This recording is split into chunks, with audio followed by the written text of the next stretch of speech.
दोस्तों, एक बार एक व्यक्ति एक महात्मा के पास जाता है और उनसे कहता है कि महात्मा जी, क्या मैं आपसे एक प्रश्न पूछ सकता हूँ? वह महात्मा उस व्यक्ति को प्रश्न पूछने की आज्ञा दे देते हैं। वह व्यक्ति पूछता है कि महात्मा जी, मैं ऐसा क्या करूं जिससे कि मैं हर समय वर्तमान में जी सकूं? वह महात्मा उस व्यक्ति का प्रश्न सुनकर चुप रहते हैं। वह व्यक्ति सोचता है कि लगता है महात्मा ने मेरे प्रश्न को ठीक से सुना ही नहीं होगा, और वो व्यक्ति दोबारा से अपने प्रश्न को दोहराता है। पर दूसरी बार भी वह महात्मा उस व्यक्ति के प्रश्न का उत्तर नहीं देते। वह व्यक्ति तीसरी बार भी महात्मा से वही प्रश्न पूछता है। तब महात्मा जी उस व्यक्ति की ओर देखते हैं और उससे एक प्रश्न करते हैं, क्या तुम जमीन पर खड़े हो सकते हो? वह व्यक्ति महात्मा से कहता है कि मैं जमीन पर ही तो खड़ा हूं, ना तो मैं जमीन के नीचे हूं और ना ही मैं जमीन के ऊपर हवा में रह सकता हूं। क्या आप मुझे देख नहीं पा रहे हो? वह महात्मा उस व्यक्ति से कहते हैं कि मैं तो तुम्हें देख पा रहा हूं, लेकिन शायद तुम नहीं देख पा रहे हो। वह व्यक्ति कहता है कि महात्मा जी, मैं कुछ समझा नहीं। वे महात्मा उस व्यक्ति से कहते हैं कि जब तुम यह देख सकते हो कि ना तो तुम जमीन के नीचे रह सकते हो और ना ही जमीन के ऊपर हवा में रह सकते हो, तो क्या तुम यह नहीं देख सकते कि तुम चाहकर भी ना तो भूतकाल में रह सकते हो और ना ही भविष्यकाल में रह सकते हो? जब तुम पहले से ही वर्तमान में हो, और इससे ज्यादा वर्तमान में क्या हो सकता है?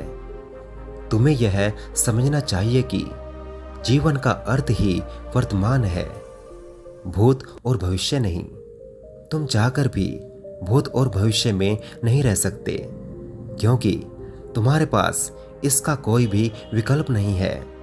तुम उन भूतकाल के विचारों को सोचकर परेशान हो जिनका खुद कोई जीवित अस्तित्व है ही नहीं, या इन विचारों को सोचकर परेशान हो जिनके बारे में तुम्हें पता ही नहीं है कि वो भविष्य में घटित होंगे भी या नहीं।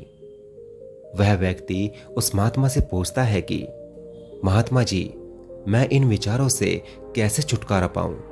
महात्मा कहते हैं कि फिर एक और गलत प्रश्न।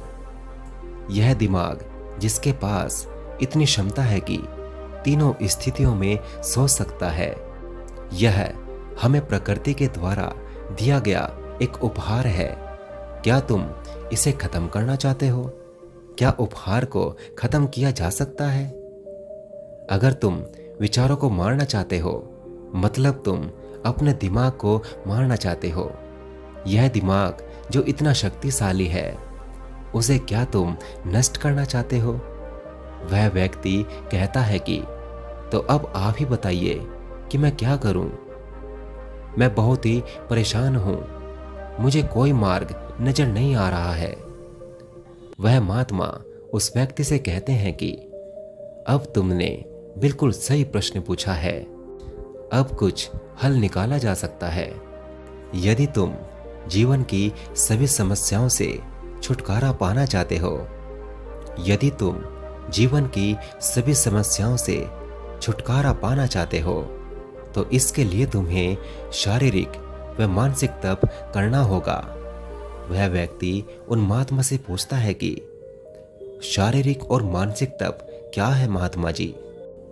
तब महात्मा उस व्यक्ति से कहते हैं कि शारीरिक तप का अर्थ है उचित आहार, उचित नींद और उचित व्यायाम, और मानसिक तप का अर्थ है ध्यान और खुद के साथ समय बिताना और बाहर के कचरे को भीतर आने से रोकना। वह व्यक्ति उन महात्मा से पूछता है कि महात्मा जी, कचरे का यहाँ पर क्या मतलब है? वह महात्मा उस व्यक्ति से कहते हैं कि तुम भली भांति जानते हो कि कचरा क्या है। कचरा वे सभी बातें हैं जो तुम्हारे विकास को रोकती हैं, जो तुम्हारे अंदर घृणा, अहंकार और क्रोध पैदा करती हैं, जो तुम्हारी इंद्रियों के द्वारा तुम्हारे भीतर प्रवेश करती है। यदि तुम सभी समस्याओं का अंत करना चाहते हो तो इसके लिए तुम्हें शारीरिक और मानसिक तप करना होगा। वह व्यक्ति उन महात्मा से पूछता है कि महात्मा जी, क्या शारीरिक और मानसिक रूप से तप करना आसान है? तब महात्मा उस व्यक्ति से कहते हैं कि आसान तो नहीं है, पर मुश्किल भी नहीं है। यदि तुम कोशिश करो तो सब कुछ संभव हो सकता है। दोस्तों, यह छोटी सी कहानी आपको कैसी लगी हमें कमेंट बॉक्स में जरूर बताएं। कहानी अच्छी लगी हो तो इसे लाइक करें, अपने सभी दोस्तों के साथ शेयर करें। और यदि आप इसी तरह के मोरल स्टोरीज हमेशा सुनते रहना चाहते हैं तो आपके अपने इस YouTube चैनल को अभी सब्सक्राइब करें। धन्यवाद। आपका दिन शुभ और जीवन मंगलमय हो।